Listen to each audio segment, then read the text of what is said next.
I feel like I don't have enough, right? Like I feel like I'm not ready. I don't feel like I have enough to lose, or I don't want to risk anything, right?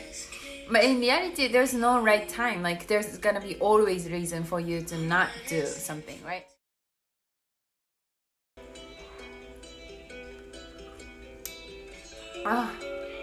Okay, this is good. Okay, hey guys, welcome back to Life Up Education TV. I'm your host Natsune. I'm also the author of the book called The Game of Self-Domination. And right here, I have my tea. It's a mint tea, my favorite tea lately. So I just wanted to show that off to everyone.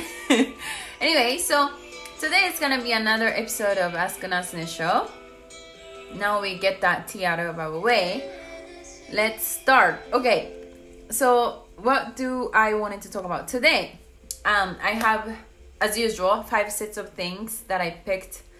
I think today's theme, I would call it as like success. So let's go on to it. Okay, the first one I got, it says, what prices are you prepared to pay in order for you to succeed? And this concept, I think I cannot agree enough, because I think one of the very common reason people get stuck at is like, I feel like I don't have enough, right? Like I feel like I'm not ready. I don't feel like I have enough to lose, or I don't want to risk anything, right? But in reality, there's no right time. Like there's gonna be always reason for you to not do something, right? And it's one of those things, like you have to, I think it's more efficient and smart if you can kind of like understand what you're risking, and then basically calculates like if you can afford the loss, and then can you like still keep going. And I think this is very logical way to think about it. But also it kind of depends on what you prefer, because some people actually get more excited or more energy out of the situation where you're like super desperate, right? So you just have to make a commitment and figure out on your way. And I think this one is more powerful and stronger, interesting journey.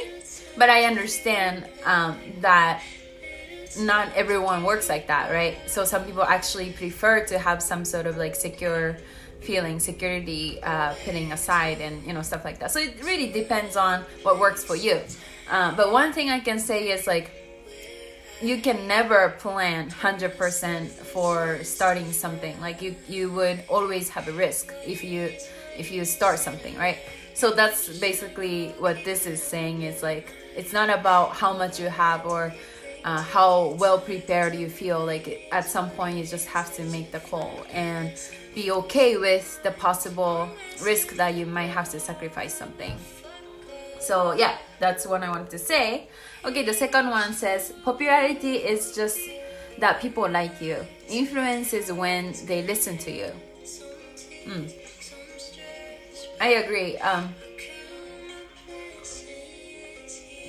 Like once again, before I heard of someone saying making influence on someone means you are doing something that not everybody can do. Or I guess impressing someone means like you are doing something where people goes like, wow, like I cannot do it. Like look at that person, I cannot do it, right? And I think this concept kind of relates to making an influence in other people's life by, you know, providing them the inspiration that things are possible by you being an example of it, or at least like by you being a figure that works toward your goal, toward your dream, right? That way you can kind of provide inspiration for others to also do the same. So yeah, I agree, like you can talk to them, but I think more impactful way to communicate is basically by being that idea that you're promoting and showing them how it's done, like showing them that you are that person already and you are preaching what you do. So I try to follow that example as well. Okay, the next one. It says, just a tip, never be embarrassed to struggle. There's always no shame in working hard to get to where you want to be. And when I read this, I thought about this social media post where someone said, never make fun of, fat people working in the gym. And then there was like picture. And when I saw it, I thought, wow, like this is so true. Like I never make fun of fat people or any people like trying to be better, because if you make fun of people who are trying to be better, like how can they even improve, right? Like including yourself, how would you feel if you're made fun of, like trying to do the right thing for yourself? You're trying to be better, right? And I think that happens it happens very often. Like somebody being an entrepreneur, somebody like trying to take the first step toward their dream, like we often get made fun of because, at first everybody has to start from zero. But personally, I kind of found a way to kind of even gain power, even gain almost kind of like a,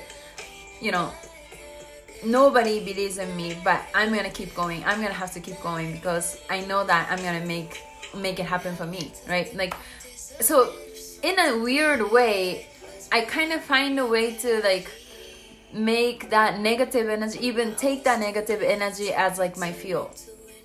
And it's actually a great feeling if you can figure that out. Sometimes when I meet rejection, like still I get disappointed, or when someone put in the doubt in me, like maybe their doubts kind of trigger my own self-doubt. And then sometimes there are nights or morning I wake up and thinking that like I'm just wasting my time or something, or like I just doubt myself in general, right?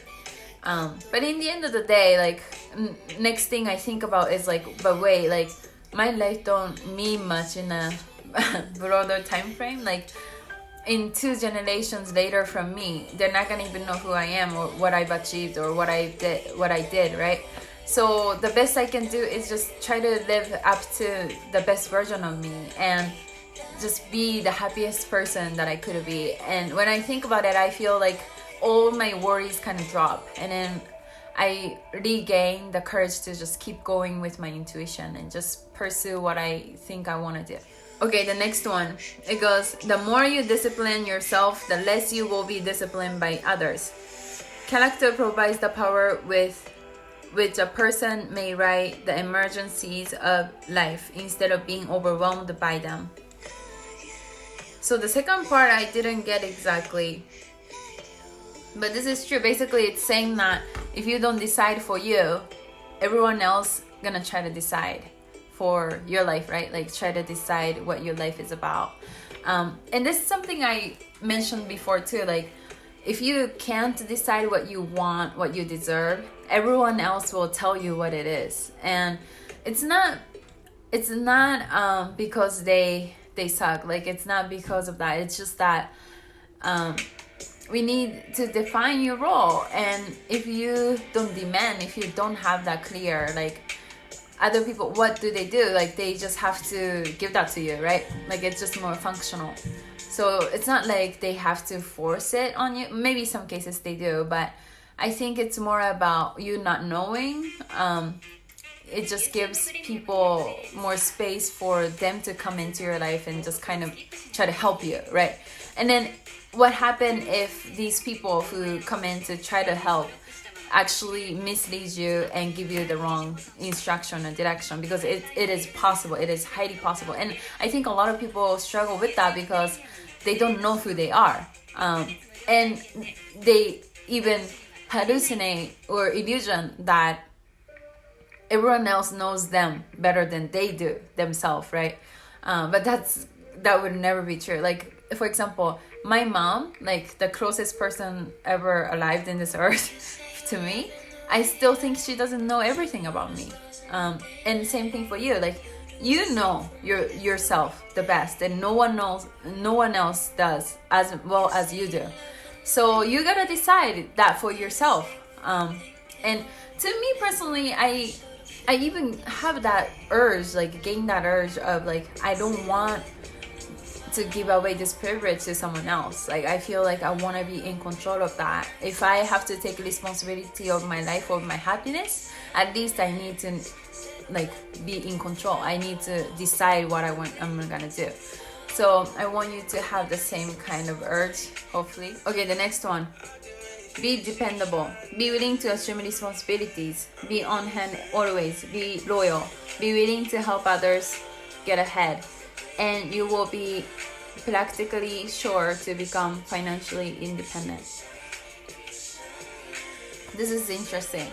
And I think I agree. Like, in the end of the day, money doesn't come to where like there's no value, right? Like, money comes because there's a value, and for you to be valuable, like you should basically put other people's demand first, but not coming from a place that you are completely selfish. Like, you can be selfish in a way that you want to do good for the others, so you are providing that service for others, right?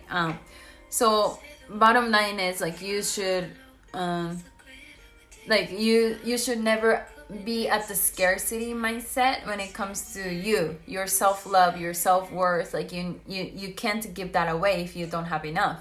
But at the same token, like, you shouldn't predicate your success status directly to how worse you perceive yourself, but rather predicate that on how much you can help others, how many people you can make happy, like how many people you help, like these things. And then, you know, as you provide the value, the more the perceived self-worth also grow, because your measure is predicated on that instead of the selfish measures. So that's what I would say. Anyway, this was the end of the video. Thank you very much for watching, you guys, and let me know what you thought. I'll see you guys in the next video.